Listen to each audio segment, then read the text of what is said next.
सो यार hello and what's up guys, welcome back to another video. कैसे हैं आप लोग? तो आज के इस वीडियो में हम जिन्वू वर्सेस थॉमस आंद्रे यानी वर्ल्ड के सबसे स्ट्रॉन्गेस्ट हंटर के बीच का बैटल देखेंगे। अगर आप ऐसे ही और वीडियोस चाहते हैं तो कमेंट करके बता सकते हैं, मैं जल्द से जल्द वीडियो लाने की कोशिश करूंगा। तो टाइम वेस्ट ना करते हुए चलते हैं सीधा वीडियो पे। तो वर्ल्ड का सबसे स्ट्रॉन्गेस्ट हंटर थॉमस आंद्रे एक रूलर का वेसल है, जस्ट लाइक संग जिन्वू, एंड इसी वजह से इन दोनों की फाइट को देखने में काफी मजा आता है। तो आंद्रे का पास्ट काफी ज्यादा उलझा हुआ था जब तक वर्ल्ड में डंजन्स ओपन नहीं होने लगे, क्योंकि डंजन्स ओपन होने की वजह से आंद्रे को अपनी अवेकनिंग मिल गई, जिसकी वजह से कुछ ही समय बाद आंद्रे वर्ल्ड का स्ट्रॉन्गेस्ट हंटर बन गया एंड उसे वो सब मिल गया जो वो चाहता था। एंड तभी उसकी लाइफ में एंट्री होती है हुआंग डोंगसो की। एंड ये डोंगसो आंद्रे की गिल्ड का एक एस रैंक हंटर है एंड ये आंद्रे के लिए काफी इंपॉर्टेंट भी है। एंड ये डोंगसो जिन्वू की गिल्ड के वाइस मास्टर को किडनैप कर लेता है। जिन्वू की गिल्ड में अभी यही दो लोग थे, एक खुद जिन्वू और एक दूसरा जिन्हो, जिसको भी ये डोंगसो किडनैप कर लेता है कॉन्फ्रेंस के दौरान। ये कॉन्फ्रेंस है इंटरनेशनल गिल्ड कॉन्फ्रेंस, जहाँ पे पूरे वर्ल्ड की टॉप गिल्ड्स बुलाए जाते हैं। एंड कोरिया से जाती है जिन्वू की आजिन गिल्ड, एंड गिल्ड का ये नाम जिन्वू की बहन ने ही दिया था, अपने नाम को उल्टा करके। तो जिन्हो की किडनैपिंग हो जाती है जब जिन्वू यूएसए के हंटर ब्यूरो के ऑफिस में होता है, क्योंकि हंटर ब्यूरो वाले चाहते थे कि जिन्वू भी कोरिया को छोड़कर यूएसए में शिफ्ट हो जाए, जस्ट लाइक डोंगसो।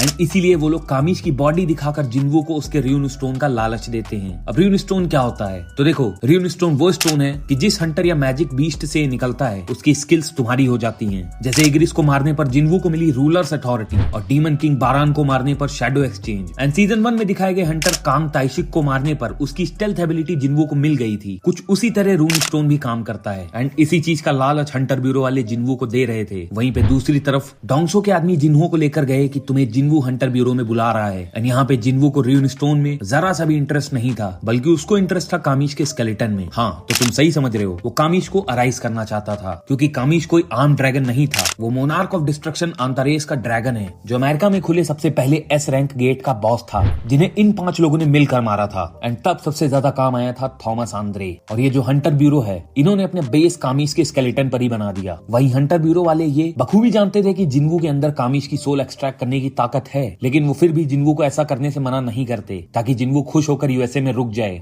एंड जैसे ही जिन्वू कामिश को अराइज करता है, उसके थोड़ी देर बाद कामिश नथिंगनेस में चला जाता है। एंड नथिंगनेस में जाने का मेन रीजन था कामिश कई साल पहले मर चुका था एंड अब उसकी सोल इतनी पावरफुल नहीं थी, बल्कि वो काफी वीक हो चुकी थी। इसी वजह से वो नथिंगनेस में चला गया। एंड अब जिन्वू हंटर ब्यूरो से बाहर आ जाता है। बाहर आके उसे पता चलता है कि जिन्हो गायब हो चुका है। एंड इस बात से जिन्वू काफी गुस्सा था और वो तुरंत ही अपने शैडो सोल्जर्स को अराइज करता है ताकि वो जिन्हो को ढूंढ सके। वहीं पे डोंगसो जिन्हो को एक 5 साल से बंद पड़ी फैक्ट्री के अंदर अपने 2 लोफर हंटर दोस्तों के साथ मिलकर बेरहमी से टॉर्चर कर रहा था। डोंगसो उसे बार बार मरने के कगार पे लाकर छोड़ देता था, लेकिन वो उसे मरने नहीं दे रहा था। वो अपने चमचे से उसे हील करवा रहा था और फिर से उसे मार रहा था, ये कहते हुए कि बता मुझे उस दिन क्या हुआ था। एक बार कह दे कि मेरे भाई को जिन्वू ने ही मारा था, जिस पर जिन्हो उसे गाली देता है। तभी हमें आंद्रे दिखाया जाता है, जो कि काफी गुस्से में था, क्योंकि जिस होटल में आंद्रे ने डोंगसो को रोका था और कहा था कि कुछ भी हो जाए संग जिन्वू को पोक मत करना, डोंगसो वहाँ से भाग जाता है, जिसकी वजह से आंद्रे की पूरी गिल्ड डोंगसो को ढूंढने में लग जाती है और दूसरी तरफ हंटर ब्यूरो के लोग जिन्हू को ढूंढ रहे होते हैं। इसी वजह से आंद्रे समझ जाता है कि डोंगसो ने ही जिन्हो को किडनैप किया है जिन्वू से बदला लेने के लिए। तो अगर तुम्हें याद होगा कि सीजन 1 में जिन्वू के कुछ गिल्ड मेंबर्स उसे मारना चाहते थे, क्योंकि वो लोग जिन्वू और जिन्हो को मारकर खुद सब प्रॉफिट लेने वाले थे। तो वहाँ पे जो पार्टी का लीडर था, जिसको जिन्वू ने मार डाला था, वो और कोई नहीं बल्कि डोंगसो का छोटा भाई था। तो अपने भाई की मौत का बदला लेने के लिए डोंगसो ये सब कर रहा है। अब यहीं पे जिन्वू की शैडो आर्मी का एक ऑर्क डोंगसो को जिन्हो को बेरहमी से मारते हुए देख लेता है, जिसको देखकर डोंगसो कहता है कि ये मॉन्स्टर कहाँ से आया, शायद आसपास कोई डंजन ब्रेक हुआ होगा, और गुस्से में उस ऑर्क की तरफ बढ़ता जाता है। और जैसे ही डोंगसो उस आर्क को पंच मारने ही वाला होता है, तभी हमें बैकग्राउंड से एक आवाज सुनाई देती है,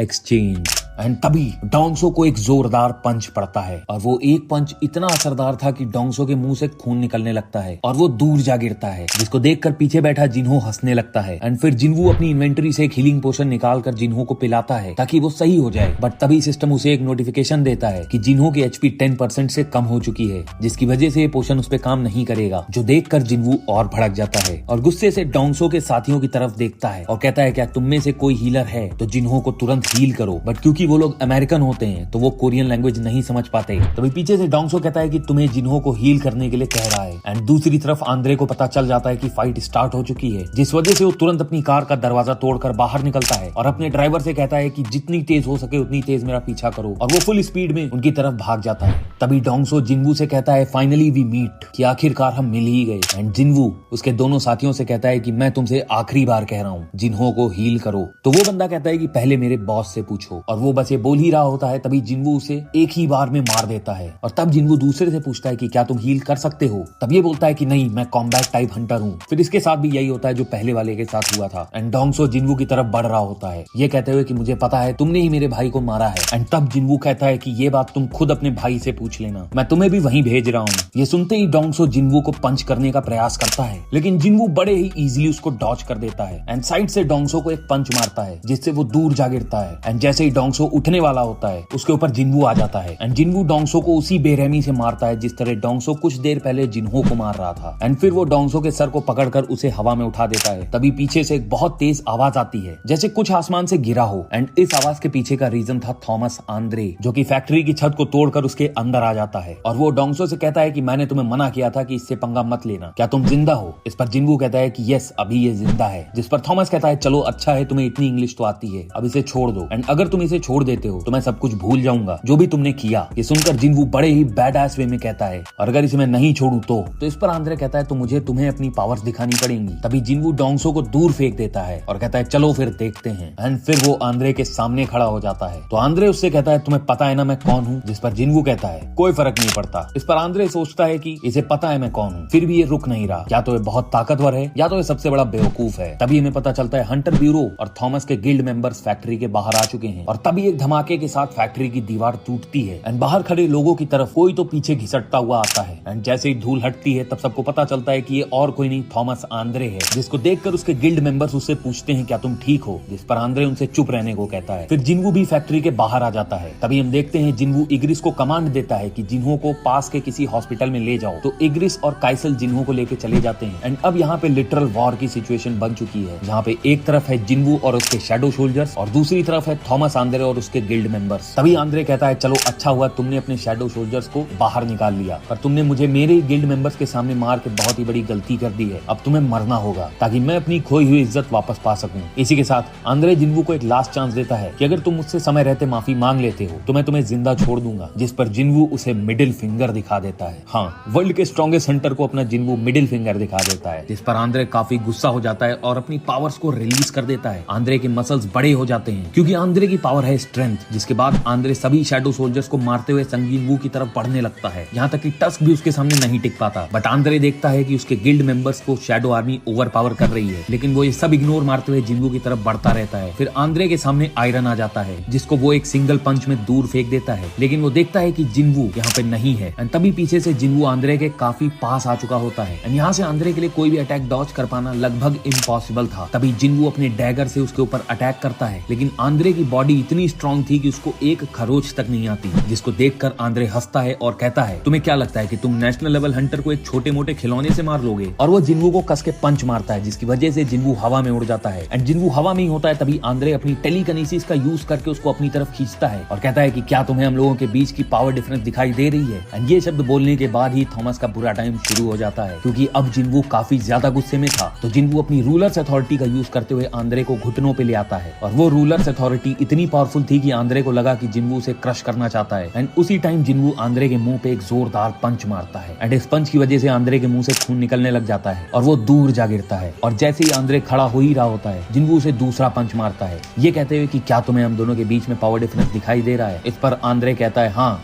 मैंने तुम्हें अंडर एस्टिमेट किया, अब मैं तुम्हें अपनी असली पावर दिखाता हूँ, स्पिरिचुअल बॉडी मैनिफेस्टेशन। एंड इसी के साथ थॉमस आंद्रे की बॉडी एक सेलेस्टियल बीइंग में बदल जाती है। मतलब आंद्रे की बॉडी पर एक स्पिरिचुअल आर्मर आ जाता है, जिसे हम लोग स्पिरिचुअल बॉडी मैनिफेस्टेशन कहते हैं। एंड इसी के साथ आंद्रे की पावर नेक्स्ट लेवल पर चली जाती है, जिससे आंद्रे अपनी टेलीकिनेसिस से एक मिनी ब्लैक होल बना देता है और हर एक चीज को अपनी तरफ खींचने लग जाता है जो भी उसके आसपास था, यहाँ तक कि उसके खुद के गिल्ड मेंबर वो भी उसके ब्लैक होल में खींचने लग जाते हैं। बट जिन्वू अपने रूलर्स अथॉरिटी की वजह से इस ब्लैक ब्लैक होल से बच जाता है और वो एक पिलर से चिपक जाता है। आंद्रे की इस एबिलिटी का असर खत्म होने पर हम देखते हैं कि जिन्वू एक मेटल की प्लेट के ऊपर होता है, तो आंद्रे उसकी तरफ छलांग लगा देता है और अपनी एबिलिटी ब्लैक होल फिर से यूज करता है। बट इस बार जिन्वू के पंच से थॉमस का पंच टकराता है और जिन्वू के पंच में ज्यादा ताकत होने की वजह से थॉमस का हाथ ही टूट जाता है और वो नीचे गिर जाता है और अपने टूटे हाथ को लेकर जोर जोर से चिल्लाता है। तभी जिन्वू उसके फेस पे अपना घुटना मारता है, जिसके बाद आंद्रे सोच में पड़ जाता है कि ये तो एक मेज टाइप हंटर था, तो इसके पंचेस इतने पावरफुल कैसे हो सकते हैं, और सोचता है कि मैं इससे कैसे हार सकता हूँ। मैं थॉमस आंद्रे हूँ, वर्ल्ड का स्ट्रॉन्गेस्ट हंटर। एंड वो अपने हाथ को ऊपर करके फिर से ब्लैक होल यूज करने की कोशिश करता है, लेकिन जिन्वू अपनी एबिलिटी रूलर अथॉरिटी का यूज करके उसको हाथ को फिर से चिपका देता है, जिसके बाद जिन्वू थॉमस के फेस पे पंच मारता है और थॉमस का आर्मर टूट जाता है और इस पे थॉमस को बहुत गुस्सा आता है और वो खड़ा हो जाता है और जिन्वू को मारने आता है। उससे पहले जिन्वू अपने रूलर अथॉरिटी का यूज करके उसे फिर से गिरा देता है, जिसके बाद जिन्वू उस पे पंचेस की बारिश कर देता है, जिससे आंद्रे के आर्मर के टुकड़े टुकड़े हो जाते हैं। लेकिन फिर भी जिन्वू नहीं रुकता,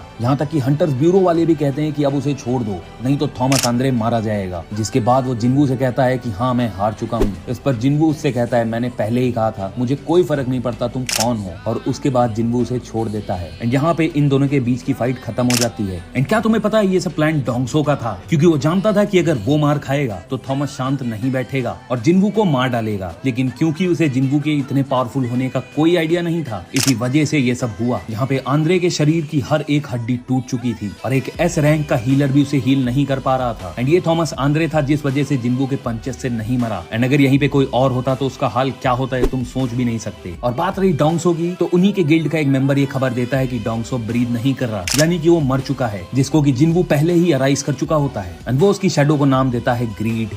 आई होप कि आपको ये वीडियो पसंद आया होगा। अगर वीडियो पसंद आया तो लाइक शेयर एंड सब्सक्राइब करना ना भूले। मैं मिलता हूँ आपसे नेक्स्ट वीडियो में, तब